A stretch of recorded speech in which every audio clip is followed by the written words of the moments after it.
Meeting's called to order. Roll call. I don't know, who are we missing? Mr. Maskell. Mr. Master, there is he. I'm not sure where he is right now. No, he's there. All right. I have, hold on one second. And the agenda on the screen too, can you? We are live, just a reminder that end of the cable isn't picked up on the sound system as well as this end of the cable. Okay.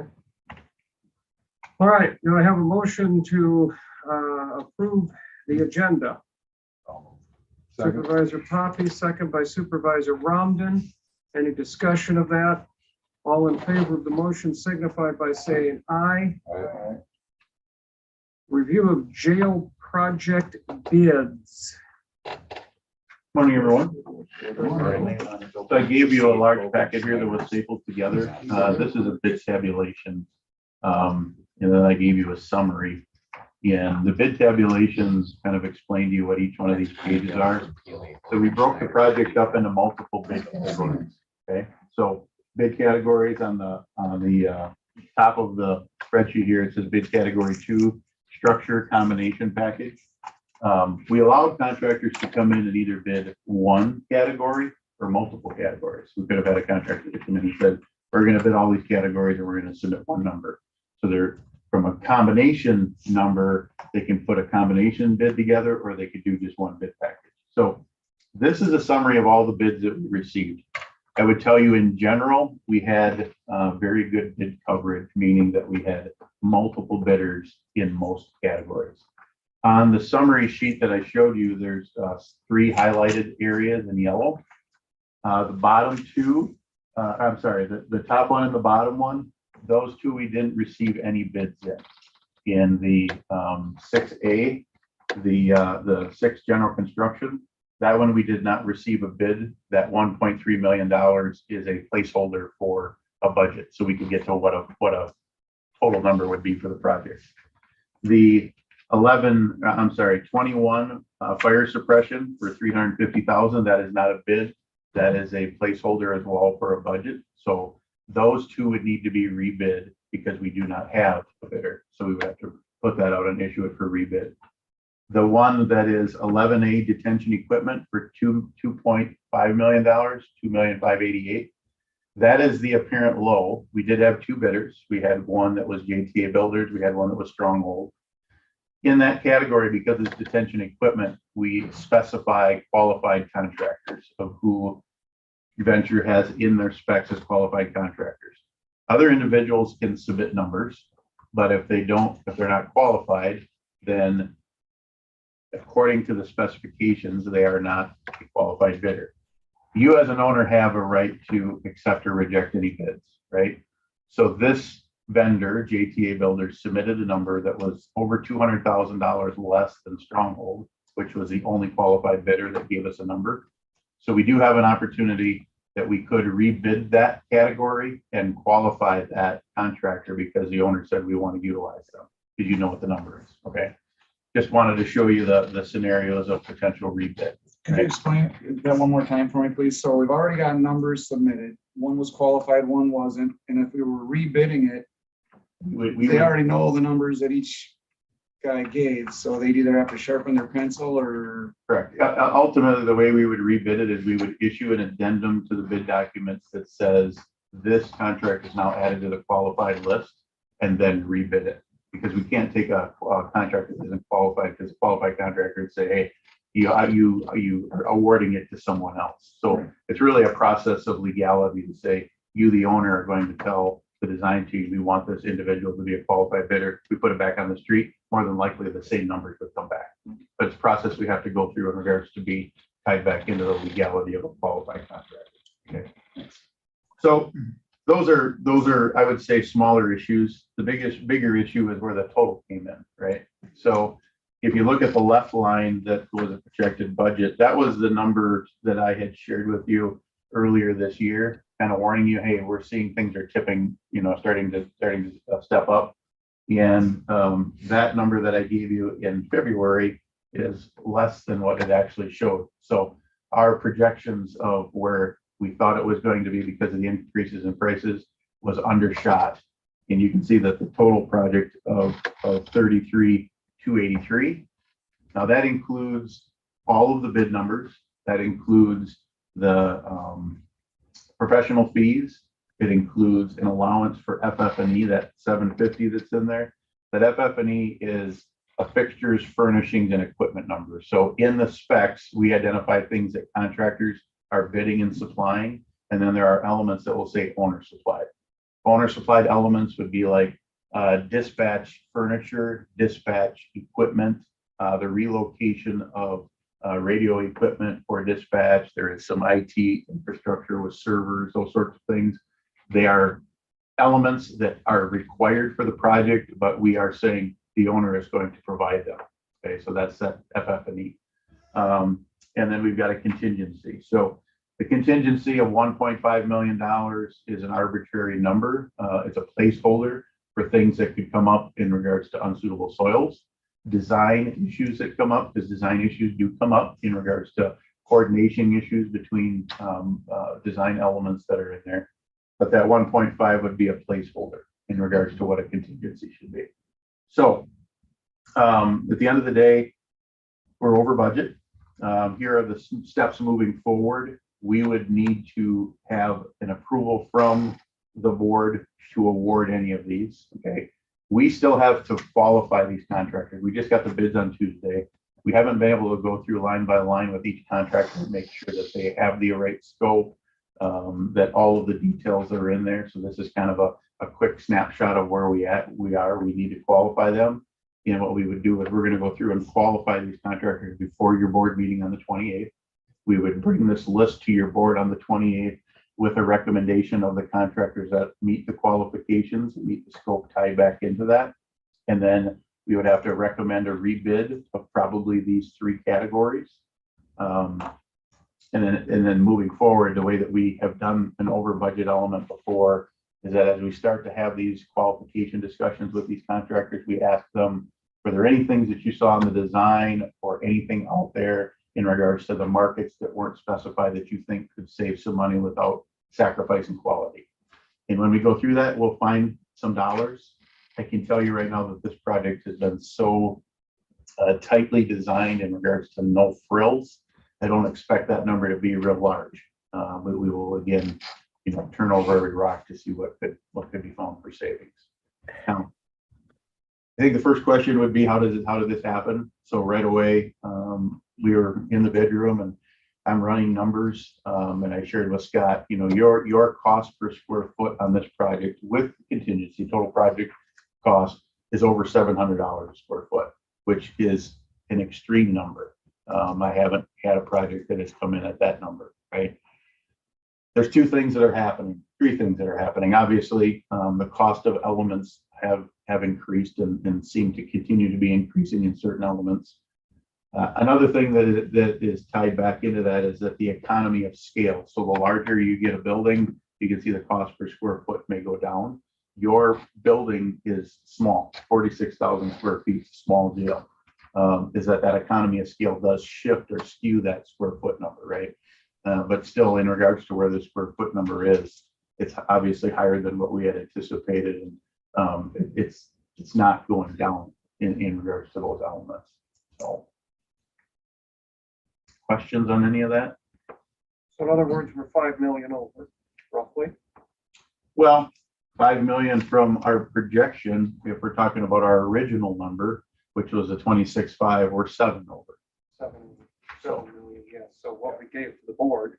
Yes, correct. when they approved this project. What we gave to the board a year ago is it's $7 million $7 different. million. Correct.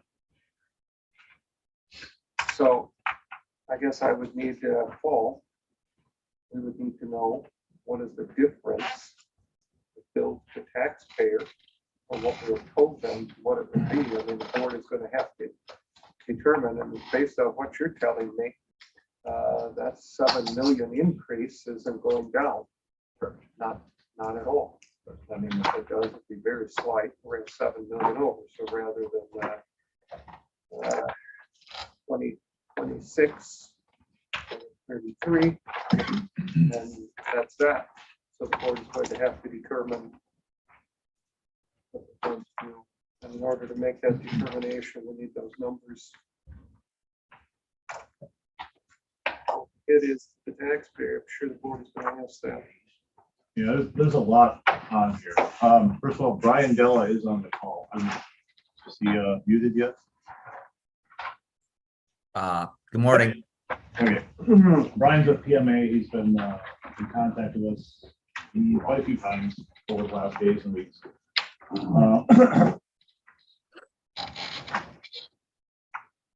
So I had this put together based on where we were last year, where it actually came in. This stuff doesn't follow the agenda, but we've got stuff to talk about. So I'll just go through this and we'll catch up and fill in later in this. So we were at, I'm sorry, 25.5 million. We said we were going to issue 21 million in bonds, and we made up the difference with fund balances and other sources. Now we need another actually 7.7 million. So if you look in the right-hand column of June 2023, and we can compare back as we go down, yes, the cost went up significantly. And so I know very well we're not going to be asking for 7.7 more in bond issue. So let's find as much as we can everywhere else.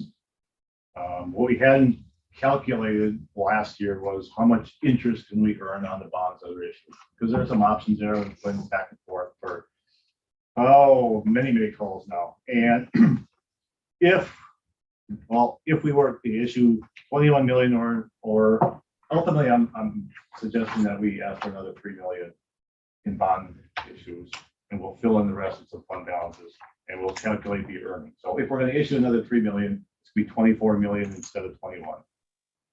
If we issue 24 million in 2023 for a 2-year project and hit our spend downs like we need to, we can earn above 900,000 of interest on that, which can be applied for the project, which means not having to borrow that 900,000.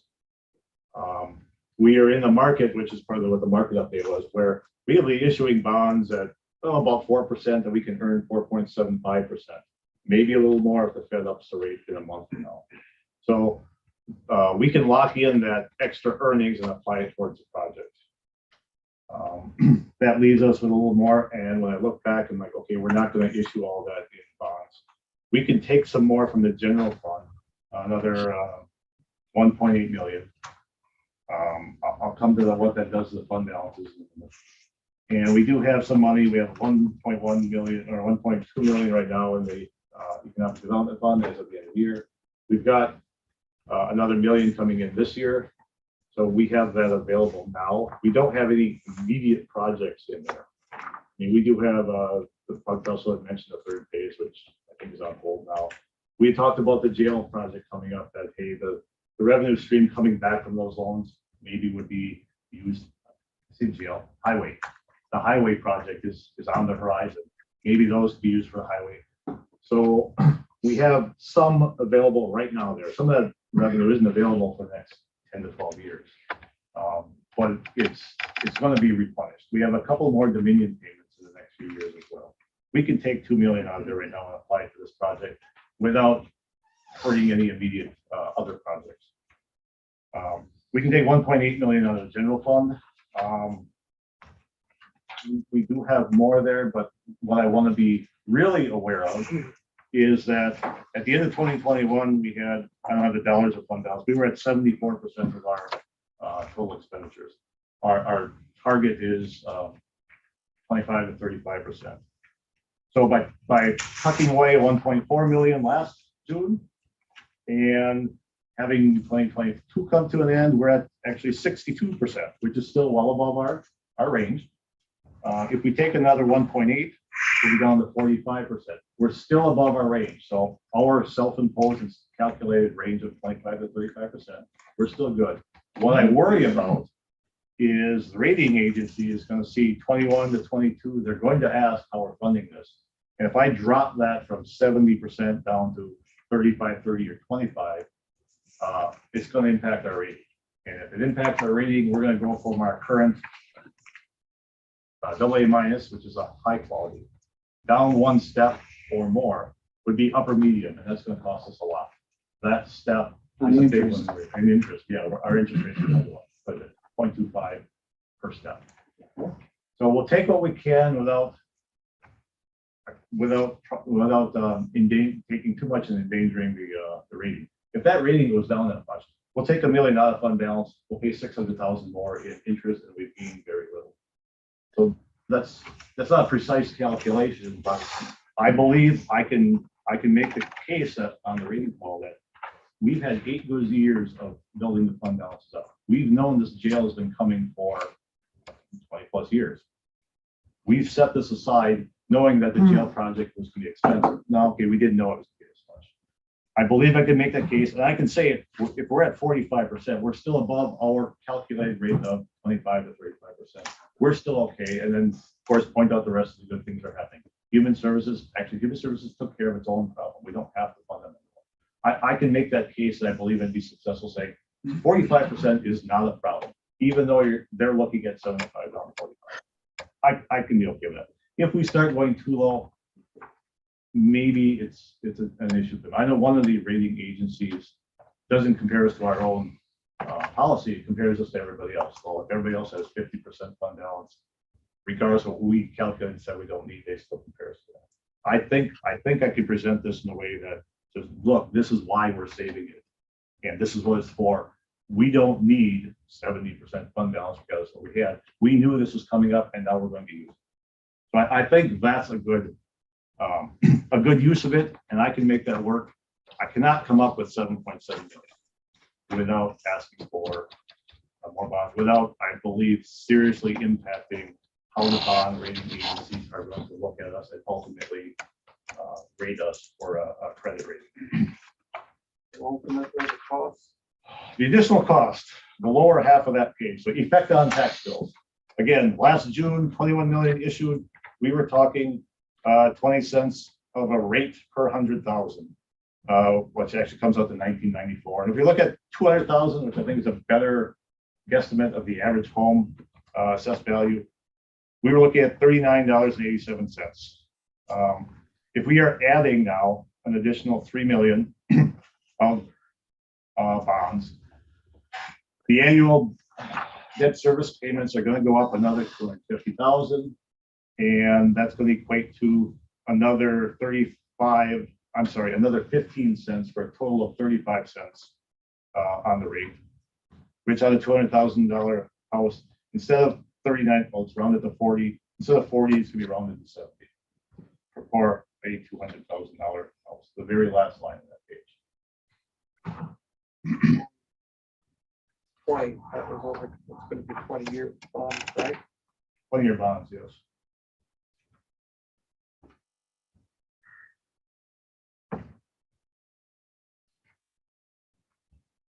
Now, if I'm hearing you correct, Paul, it sounds like we're gonna be borrowing another 3 million. This is gonna be the $70 impact on a $200,000 home. And the rest, we're gonna be just pulling from every piggy bank we have. Basically, Pulling to the extent that I think we can do it and not shoot ourselves in the foot. Correct. Without affecting our bond, without affecting our bond. Is this going to require a 2/3 vote? Or is it because For the 75. Right? Yeah, So 75%. Is it 2/3 or 75%? It's more than the majority. What was it? What was the last June on the, wasn't it 2/3? 3/4. 3/4? Okay.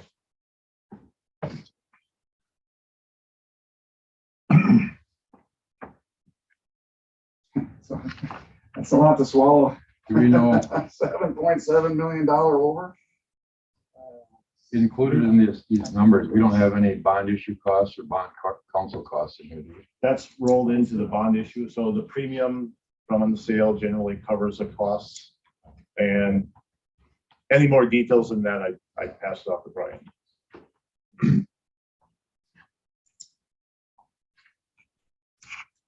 The remaining pages just support the first one. So page 2 is what I handed out last year. Page 3, ignoring my limited art skills, that's explaining how we're issuing 21 million, but only going up 20 cents. We're issuing 3 million, we're going up 15 cents. That's the bigger picture. That's what I could throw together in a day and a half.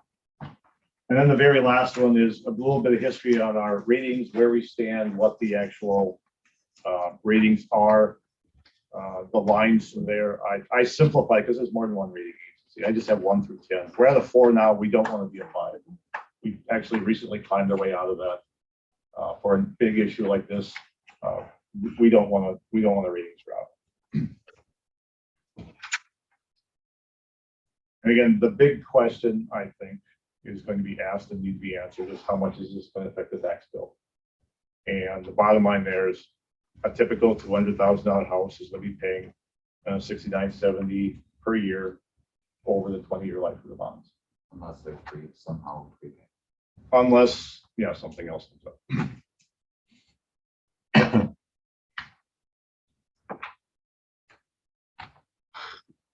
Questions? If I may, you'll also want to talk about, because you have the board and the county has options.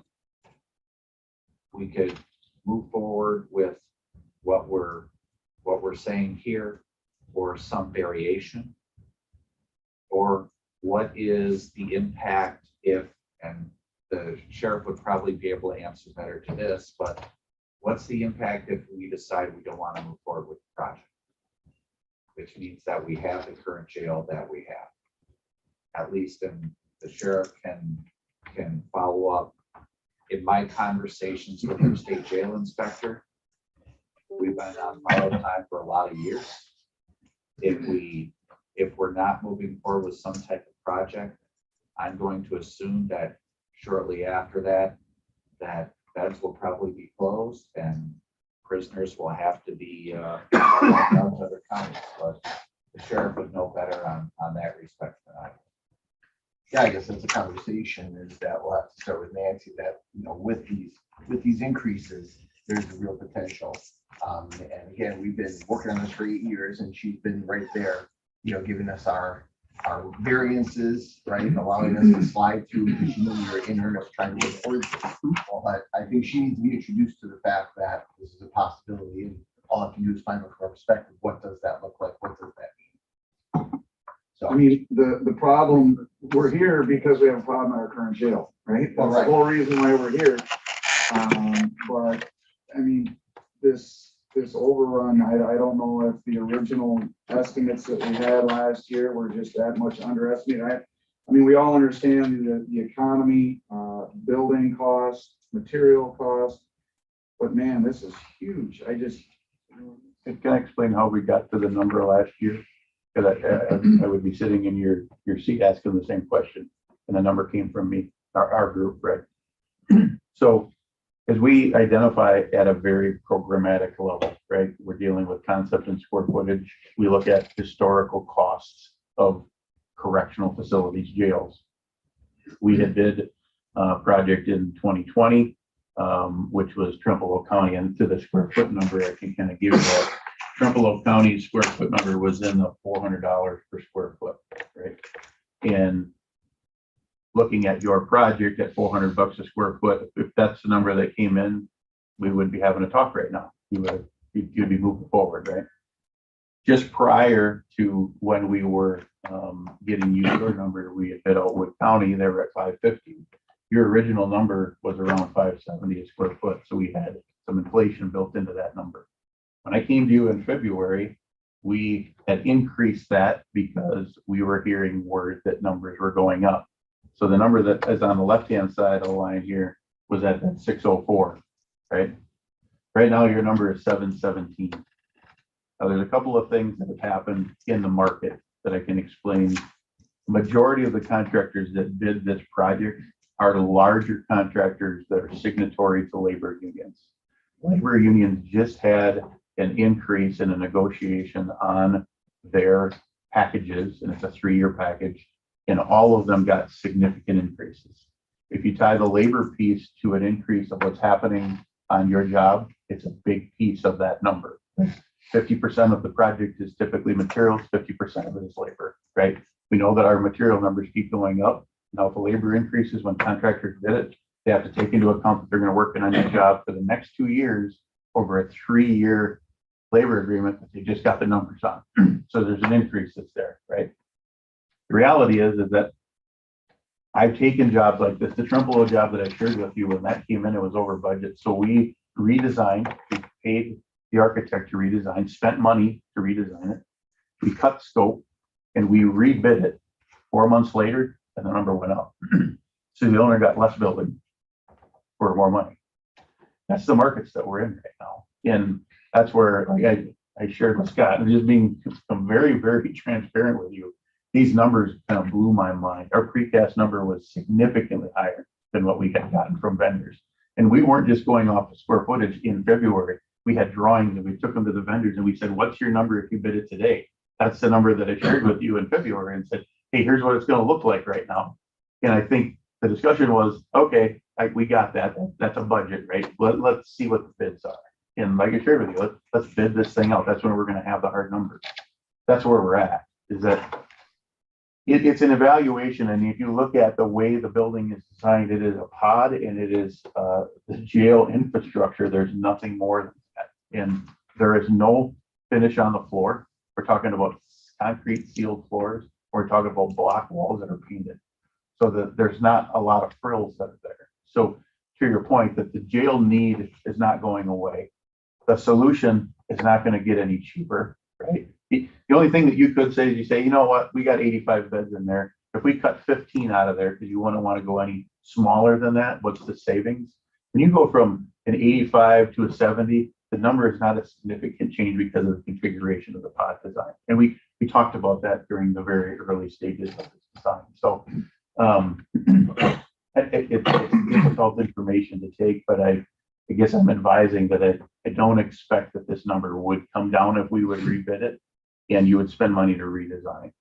So, I mean, not picking apart every single number, but I mean, one just stands out right here. Landscaping was estimated at 100,000, comes in at 227,000 as the low bid. yeah, it's the only bid we got. So I can explain to you where I think that number came from. We had a berm. We have a berm that's on the west side of the campus. And we put a berm there and then we wooded it. I'm going to say wooded it, but we put pretty heavy plantings on there to shield from the neighbors, right? That's one of those areas that if we wanted to save some money, we could reduce the plantings on that side. And those are the details that when I get in discussions with the landscaper, I'm going to say, what's making up 283 grand? The balance of it, we planted it in like low maintenance prairie grass. And we don't have any frills around the building. The majority of that money is on the berm, but there was a purpose to it, right? It was for the community so we could separate a campus that is backing up to somebody's backyard so that they see trees. They don't see a jail. So you're right. I mean, those are ones the ones that I look at are my HVAC, because I got a quote from my HVAC guy. Why did that number go up? My plumbing, why is my plumbing double? My plumbing on this project is over $40 a foot. Historically, it runs in the 20s. I mean, that's the stuff that when I see it, I'm like, I can't give you an answer other than it's got to be labor and material tied to that, right? And everybody's asked me, when is it going to come back down? Where's it going to go? I can tell you right now, the labor side, once you give a tradesperson their wage, you're not taking that back 5 years from now. It's Well, I don't not. think anything's gonna come down. I mean. It's not gonna come down until people quit spending. Yeah, the market's not. When gonna- was this project gonna start? When are we gonna start this fall? Our goal was to break ground in August. So these companies, all these companies have an opportunity to take this work this fall, starting this fall. correct? Absolutely. Yep. They bid it So- competitively to start in August. Yep. So they obviously either don't have other work that they could take the job to this capacity, right, in that sense? Mhm.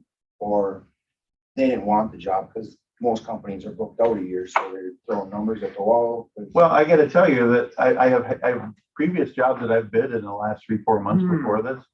I didn't have the bid coverage that you have here. And we had 5 or 6 HVAC contractors. So what that tells me in the market is they need the work, right? So they need the work and they need the work, then they bid it competitively. They don't just bid the work to bid the work. It costs money to bid it. So these contractors want your job, right? And if you look across the board, when we have those numbers, they're competitive numbers. It's not like I got one that's way up here, the one that's way down here. You always have a top and a bottom, and then the middle is typically shakes out.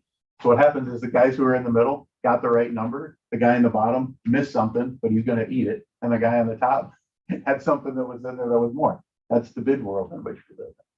So, yeah, it's a difficult data to take in, but the reality is that it's not gonna get any cheaper. One or two more thoughts on the financing of this. In the last 48 hours, I mean, the week leading up to it, I was aiming for 28 million without more debt, and I think we really got there. Yeah, this was a surprise to me too. So last 48 hours has been a lot of searching and finding and thinking forward and discussions with PMA and everything else. So don't like it. That's, I think, unfortunately the best we have. Trying to find a positive in this awesome news we have here. It's like we are, well, number one, the operations, we found a way where we're not asking for more levy, we're not asking for more. That still stands. That had the potential to be another million a year. That's still going. And as a matter of fact, I think we put 0 in there, but we have more cells. We could conceivably have some number of other inmates coming in with some revenue, whatever that is. In our projections, we put 0 because that's a gigantic unknown, but it's possible. The other good news, so to speak, we have a $33 million project here, and we're gonna pay for 9.2 million of it without borrowing. And think back when I started, if you had said we could put 9.2 million towards a $33 million jail, first of all, the jail would have been 33 million, but there was no way we had anything. We've had 8 good years, and now we're applying it. So we can borrow less. There is a positive there, even though it's far overshadowed by the huge increase in price. Even the previous one from a year ago, we had about 18% of it financed by something other than issuing debt. So I guess that's a little positive on it. We have done the hard work to save up for this. It's just that the current market is what the current market is, and we're ending up with a much higher cost, and we're gonna need to issue a little more debt if we want to keep this one forward. I think the thing, I mean, you're right in a lot of ways, Paul, but the thing that bothers me is we've gotten into such a great fiscal situation in the county that we're gonna be good in many areas. And yes, we've been planning on the jail, but now this over on all that positivity that we made forward financially is all gonna evaporate, A chunk of it will, including our rating possibly. if we go too far, yes. I think we're okay here. And that's where I would agree with Paul, is that it's that when we first did the first estimate in June of 22, 82% of the project was being funded through debt and 18% was being funded through other means, through fund balances. What Paul put together for now, I'm sorry, not June of 22, June of 21. Yeah, but for this year, then for the most recent one, we would have 72% of the project funded through debt and 28% through other means. And so I agree that, you know, that it definitely has a financial impact, but we've known this has been coming for a while and we wanted to make sure. So while we would be putting more fund balance in, we're still at 45% of our general fund balance, which is above what our target is. And let's go back to 2015 when the rating was dropped down and what was happening then. We had extremely low fund balances. We had a landfill that was generating losses year after year. I think we previously came from some highway losses. We had human services that was generating losses year after year after year. And I don't remember what the fund balance was, but it was certainly negative. If it was positive, it was very little and not long. Those 3 big funds have turned it around completely. We built up the fund balances. The bigger part of that discussion in 2015 was the why did it happen and what are you going to do about it was, you know, not sure. Where now I can say, yes, we are reducing our fund balances, and here's exactly why. So what's happened the last 8 years in building up? Awesome. The fact that it's going down, yes, but it's a plan decrease, and here's why, and here's a measurement where we're still okay. We are absolutely okay with this. And I believe the rating, and we went through S&P, not Moody's. I believe S&P, my own personal opinion here, I believe they're a little more open to some of that discussion. Moody's has their formula, I think, and they tend to stick to their measurements. But it's not the fact that, oh, no, it's going down and we must be being downgraded. It's, yes, it's going down. We know why. We built it up and we knew this was coming and now we're using it. Why? Because it's not an impact. It's a less of an impact on the taxpayers than it possibly could have been. And in this case, it's absolutely substantial.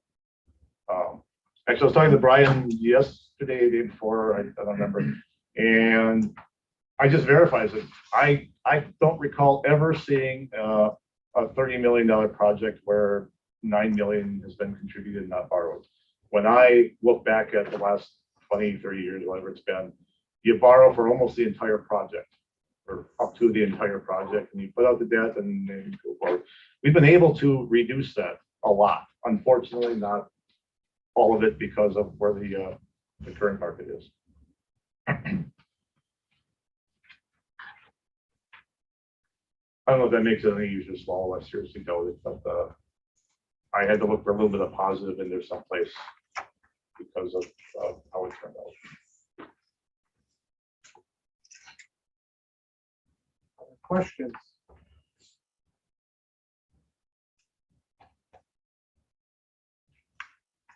What was the possibility of a rebid look like in fall? You said it would cost more. Is I rebid it again in fall? I did it for another project where we actually revised scope, reduced the scope. Don't reduce the scope, just do a rebid after you go through your qualified bidders. It'll be higher. The struggle that you have there is that the optics of that to the taxpayer is that it was in good faith to try to get it lower. If you don't revise scope, don't expect that the number's going to come down because it's not. It will go up, and we will have waited and not got any more of a project. I've been through it and it doesn't work.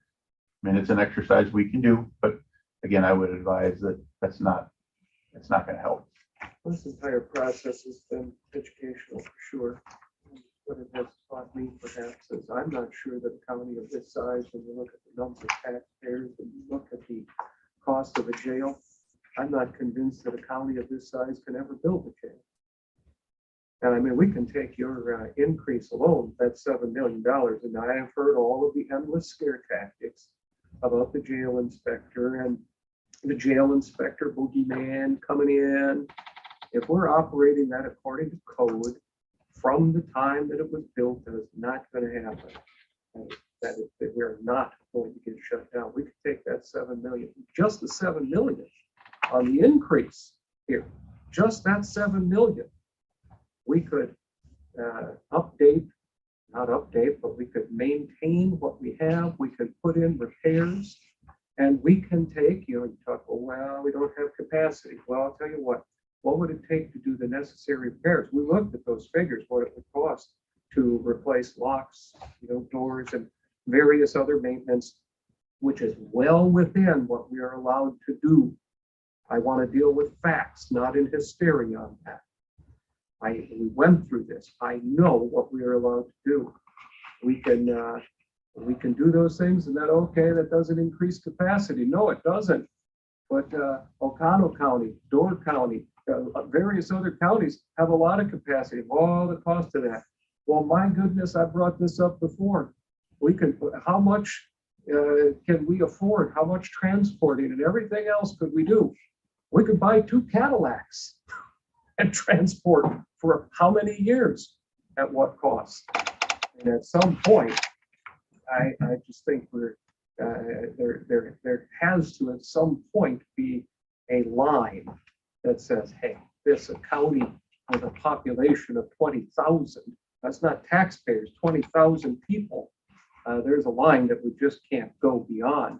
And and all these other things, I appreciate what Paul says and what he's done here with the finances, but there's also the reality that in the meantime, I can tell you the village of Luxembourg, raised their tax levy 69.5%. This isn't somehow taking place in a vacuum where, nothing else is happening. There's other things getting added on. I mean, Algoma, what have the taxes gone up with the reassessments and things? This is everywhere. Oh, they No, did. they didn't. There we How can go. you say that? My taxes went up $1,600 last year. Because your assessment. That's Because what I and just the said. assessor was never in my house once. He doesn't even know what my house looks like. Okay, so my They point took was, that off of a damn state number. okay. My point was, Bullshit. and I believe Supervisor Rondon has verified my point, is that what people are paying has increased, whether it's because the tax rate went up or because the reassessments went up, and everybody is going to see those reassessments right now. I mean, you're going to see those reassessments kicking in. So, yeah, but like I said, this is it's going to go to the board, and you're going to have to get a 75, 3/4 majority on this to move forward. I don't know. What do you think, Supervisor Bullenweider? You seem pretty enthused about it. Yeah, I'm kind of overwhelmed, to say the least. I think after the finance committee got their head wrapped around the $26 million jail, and I really appreciate the work that Paul's done through the years and in so many different areas. And again, he's being tasked to come up with money, and it's just $33 million on something, like you said. I don't think people are gonna be lined up at the door telling us we need to spend the money. And this is an election year. I mean, as it should be, in my opinion. I mean, I think if a supervisor is gonna vote on this, they should be, granted, I know that the attitude of the law is, hey, fine, you don't want me to do this, I got other things, and I guess I probably feel that way to myself to a certain extent. I'm happy to serve and happy to serve my community on this board, but my life isn't going to end if I were to get reelected. But the reality is the taxpayers are going to have a say on this in just not too many months, as they should. And I wonder, I think you have to ask yourself, I know we're elected to make decisions, and all that. And, but, we're supposed to be more brilliant and know more than the taxpayers. But the reality is, you better be asking yourself if you think your constituents are behind this. Do they support $33 million? I'm not so sure. Walk around my neighborhood. I think you can explain this all day long to people. I'm wondering if how enthusiastic any of them will be. I think a lot of it goes into how the message is at least this is all the counties that I've dealt with. A jail is never a favorable decision. People don't want to spend money on a jail, right?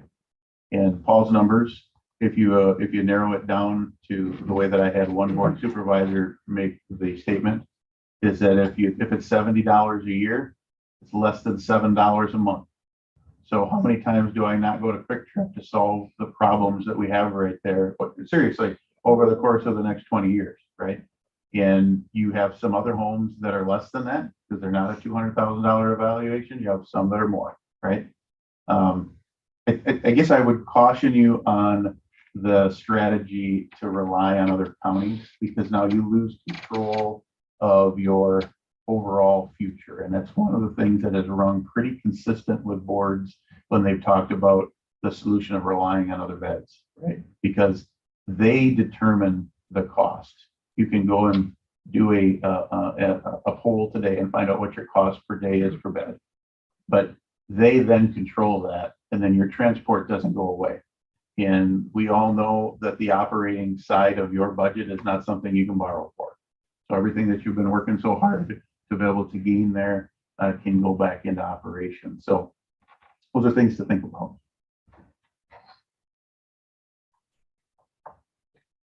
The other thing is that you're only talking about the potential increase in your property tax based on these numbers for this jail. You're not taking into consideration what the school levy is going to increase, what the village or the city levy is going to increase, what the county is going to increase.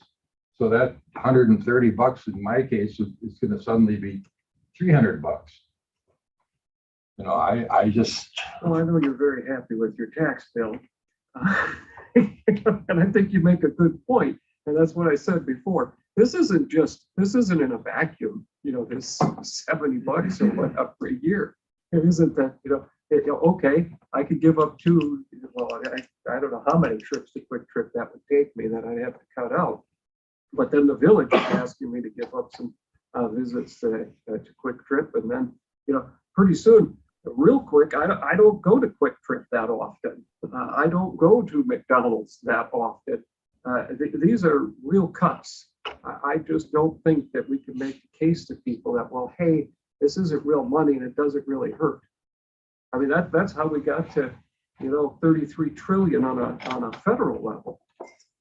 Can I ask a question? You More ask all the related to questions Paul. you want. With the more houses added to the levy, the less the rate would be, correct? I mean, the more people paying into the pot, the less everybody individually. So Yes. you got a 40-acre development behind your subdivision coming in the next 5-10 years. You got a 40-acre development coming in by Northbrook. You're adding 140 some, 170 some houses just in Luxembourg. So you're gonna have that many more properties paying in. You're also gonna increase your population. Is that stuff to take into effect? Well, sure, but This is what they increase your population. This is so you what got they more told us, people. this is what they told us in the village before they had that last development, and that's when the levy went up 69.5%. So, I mean, go ahead, Paul, I mean, it looks good on So paper. population, no, our levy is based on. Parcels, It's based taxable on assessment. parcels. The average, I guess, it's countywide. There are pockets that increase more than others, pockets that are slowly. So yes, that sounds great, but when you look at the entire county, our average over the last, at least the time I've been here, is about 1% a year. We've had some big developments. The Kinder Farm one alone was ginormous, especially in this town size. It looks great for Lincoln because that was like a 12% that year. But countywide, it's average 1%. It's been as high as 1.8, I think. It's been low as 0.9. That determines our net new construction, which is how much, that's the basis of the levy limit increase year. We have new, and then that net new construction, in theory, it would even out. So yes, it does, but it's not a windfall. It's how much people are going. Now, if this year we have more than in previous years, it goes from 1% to 1.2, 1.5, that's a benefit. But that comes out in the fall. So all I can go on is history. We haven't had normal years in a while. 2020 was just different. Constructions have changes. We've had, interest rates have been down, now they're up. What is that going to do next year? It's an unknown. When it comes out, it comes out. So the best I have is it averages about 1%. I would expect it to go up a little bit with that kind of construction going on, but I can't put a number on it. And either way, that's going to happen whether we do this or not, just like interest is going to happen whether we do it. So the decision here is this something we can, should, whatever fit in. Well, and I think to your point, Paul, the growth that we're looking to realize at 1% or what have you countywide, we need that just because our expenses are going up at the county level. So we need to be increasing revenue every year just to try to keep up with the market trend. So yeah, those increases I think is a good point, but in the big picture, it's not going to offset. Our other costs aren't going to remain stagnant. No. All right. Others? Yeah, I'd like to make a comment. I disagree with almost everything you said. And I think we've been dealing with this project for so far long. And when you look at the time of Paul and Scott and the sheriff and everybody else trying to pull this stuff together, we're spending so much of our time trying to figure this problem. We've had this problem for decades now. And I think it's time for us to get our act together and get it done. Let's just cut a check. Go ahead. I don't think the vote's there. I don't think county board vote's gonna be there. I mean, it takes 3/4 of the vote. The discussion I've had with other supervisors, is pretty much, it needs to be close, and this is not close. It would surprise me. I guess we all wanted it to be closer than it is. That's for sure. I'm not sure if I want to take a vote if it were just up to this committee. I'm not sure we'd have the vote. doesn't sound like. And when we get to the full board, I think you're right. That's the reality. And And if we don't do it, we're back here in 5 years, we'll be looking at a 40 million or 45 million dollar Correct. bill, and we still need. yeah, Yes. and I keep hearing that argument too. I Is keep that- hearing that argument that if they had done this 25 years ago, oh my gosh, it would have been pennies. 25 years ago, that truck that you're driving out there that has a price tag of $60,000 had a price tag of $25,000 back then. So the idea that we look at dollars from 25 years ago in today's terms, that just doesn't make sense. But I'm not looking at 25 years ago. You just look at 5 years. The reality is, you're absolutely right, Supervisor Eigenmeyer, that if we then bring this project forward in front, and I'm not saying that you should vote for it. All I'm talking about the reality of it. You bring this project to this committee and to this board 5 years from now, it's going to be more. That's just inflation. That's just how that works. So then the question that you have to ask yourselves is, are you going to be in any better financial position 5 years from now to try to move that forward than what you are today? Part of what Paul and I have been trying to do for the past 8 years is we knew this was on the horizon. So we were trying to put this together. Ultimately, what then happens is, what are the, and the chair was absolutely right, is if we don't do it, here's another option. And as long as the board is fine and is willing to accept what that other option is, then you knew from the beginning what those options were and what those consequences are. And that's why you're in the positions that you're in as elected officials to make those decisions. The dollar amount won't be less. The problems that face us won't decline. The question just will be is whether the cost of addressing those problems that we face now, which will also likely increase, whether those are acceptable. And if they're acceptable as elected officials, then okay, that's fine. If they're not acceptable, then you'll either do something now, or they'll get to a point where they're no longer acceptable and some change will be made.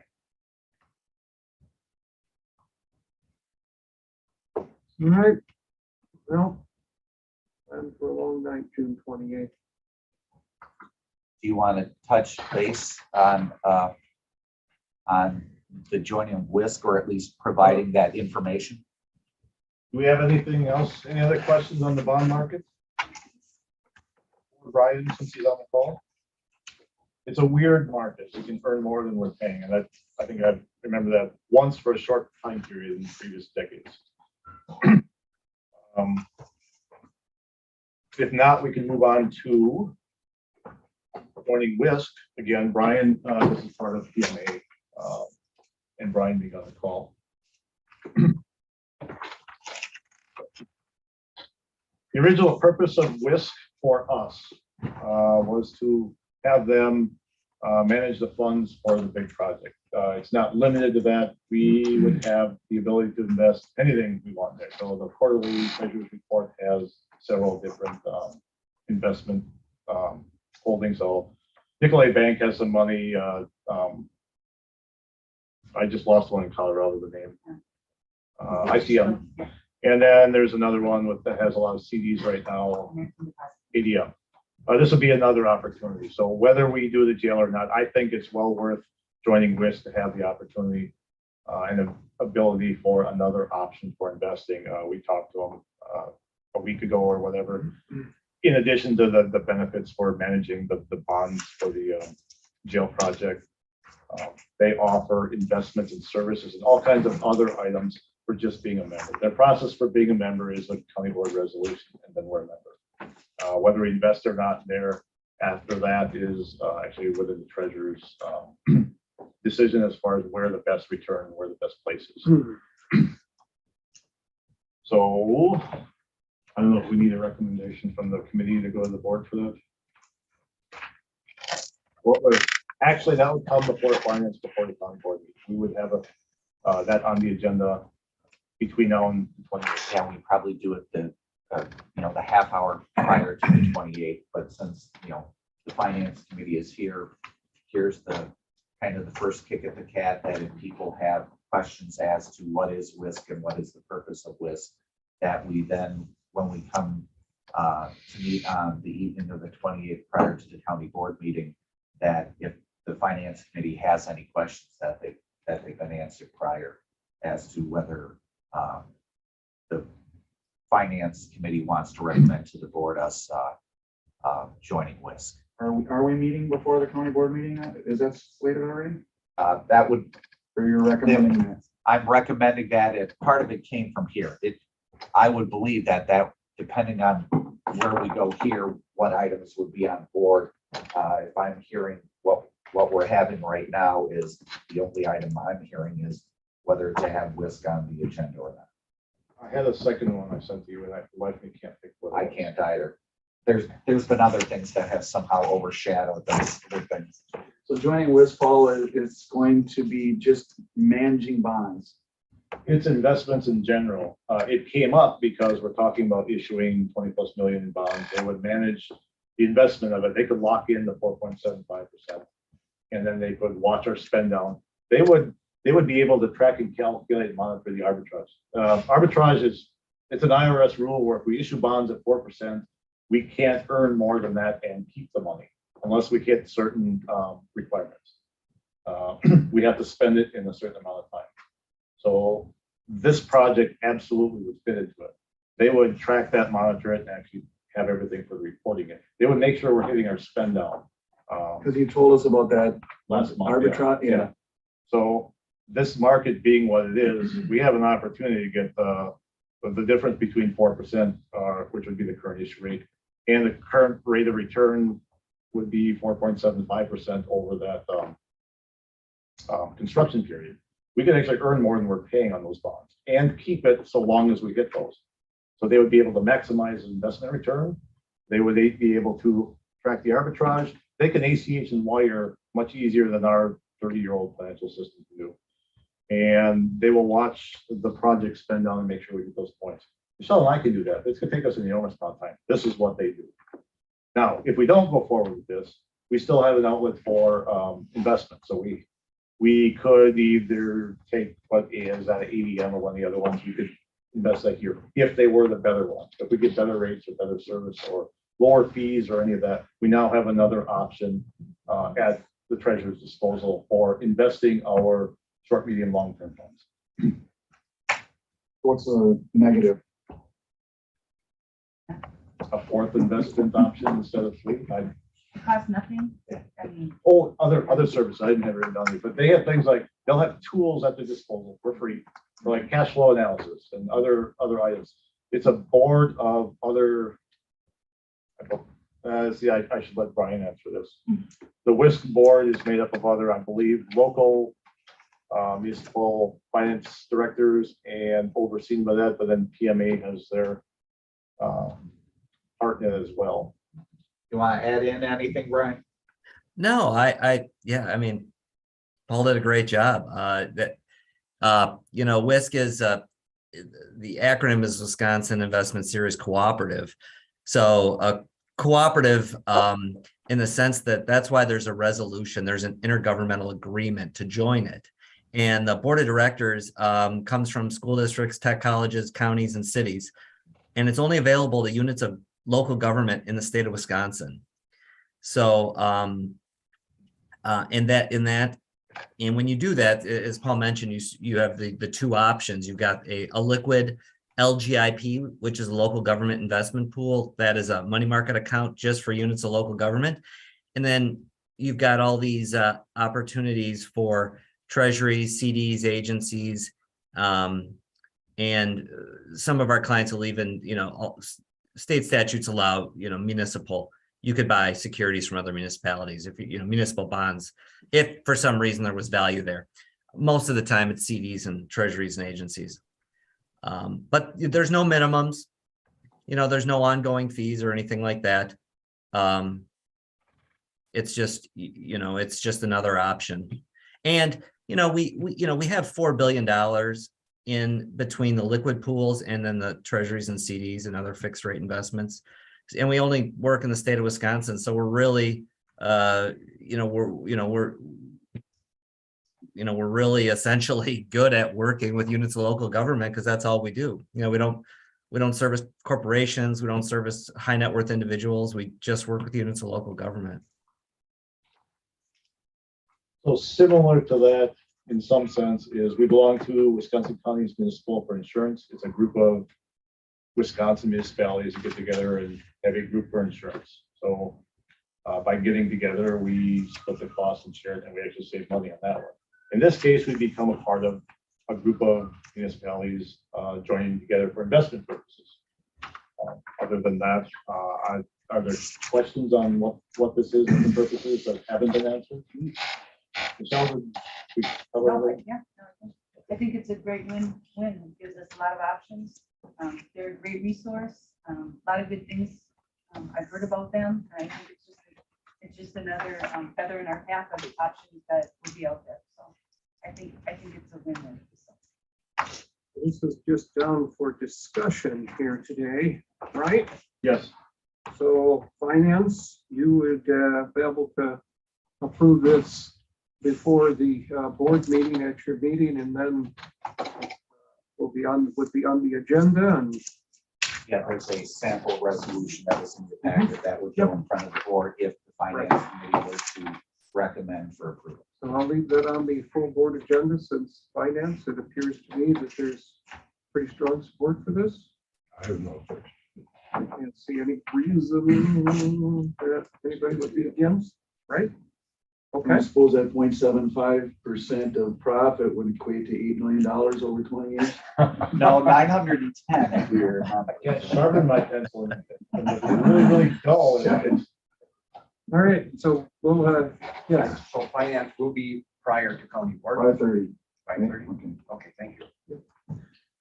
so I'm not sure where are we at here on the I agenda would at this bet- point. Are we at past 7 or are we? I would say. Do we have any other questions for Brian since he's on the phone regarding number 7, jail dentistry options?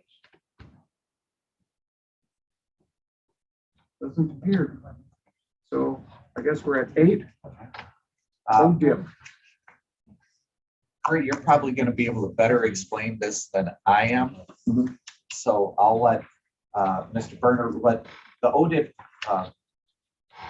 it has to do with workers' comp insurance. And there's a program through DWD that if you sign up for the ODIP program, what happens is you can therefore realize savings in your workers' comp insurance for large projects like this. I could go further, but I know I'll mangle it, so I'll let Kurt start. So on the bid forms that the contractor submitted, they identified a line item that was a deduct, meaning that what do they carry in there's a formula and a calculation on a worksheet that's in the bid documents that says if contractor A has $8 million, what's the value of their workers' comp, meaning they won't carry it, we the county will, and it's basically through county neutral. So what was referenced by Brian is what is talked about in regards to that cooperative that's done there. So the reason that it's no additional risk to the county, but there's a benefit, project is safe without any accidents, then the dividend comes back to the county. At the end of the project, I've had it equate to from anywhere from $100,000 to over $200,000. So there's no risk for you to do it, and it would be an approach if the project would move forward. So we have met with DWD, they have approved it. And so just making folks aware that if the project moves forward, we would therefore utilize that program and be able to realize that savings. All right.